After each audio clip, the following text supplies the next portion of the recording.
Rasia Le Kolama Ladiaka Lamasa. Father, we give you praise, honor, and glory. Spirit of the living God, I pray at the sound of my voice, O God, whoever is watching the Red Couch Conversations with Pastor Wanda right now, this is the third therapy session. Father, I pray that you may touch them. Spirit of the living God, I pray that your hand may touch them, O God, wherever they are. That you may touch them, O God, right at the time where they need you most, Spirit of the living God. That you may reach out, O God, and find them.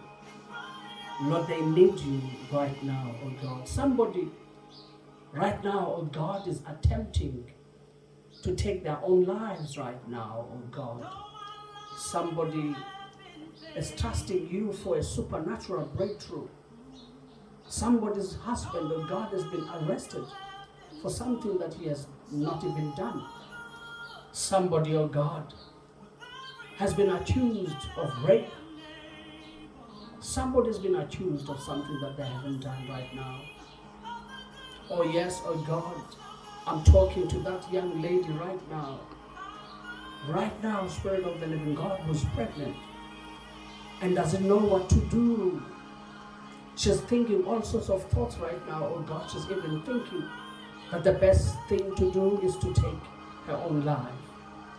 Lord, may you just reach out and find her right now. May you reach out, Spirit of the living God, that you touch her soul. Spirit of the living God, I give you praise. Let me say to you, young lady, listen, whatever it is that you may be going through, but God loves you. Do not give up. Young man, I'm talking to you. Yes, you've been dipped in drugs and alcohol abuse.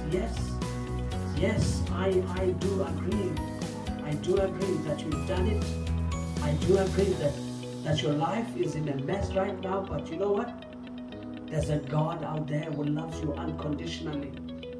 There's a God who is willing to forgive you unconditionally. There's a God who's even willing to give you a second and a third and a fourth and a fifth chance. Do not give up. There's a God out there. Well, welcome everyone. This is the first installment of the Red Couch Soul Therapy. I'm just going to read for you from the book of Psalms.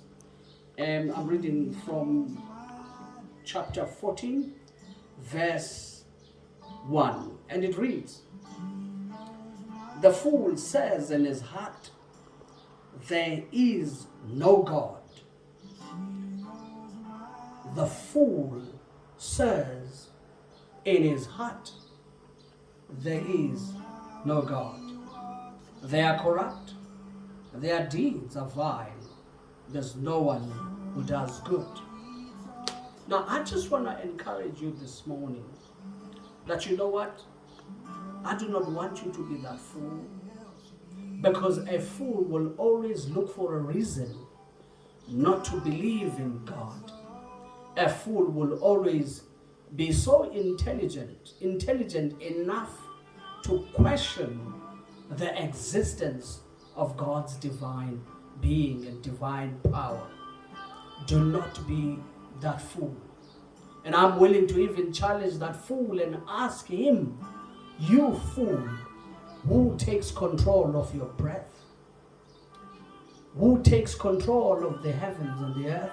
Who takes control of the seas? Have you ever heard that the sea has overpoured and filled the entire universe? Have you ever thought about who keeps it, in that balanced state? You fool, who controls your breath? Every day you control. Science even cannot go to an extent of explaining how do you breathe and what controls your breath. Child of God, do not be that fool. There's a God out there who loves you. Let me remind you that you are wonderfully and fearfully made in the image of God. You're made in His likeness. You are no mistake. God created you knowing that one day you shall represent Him here on earth.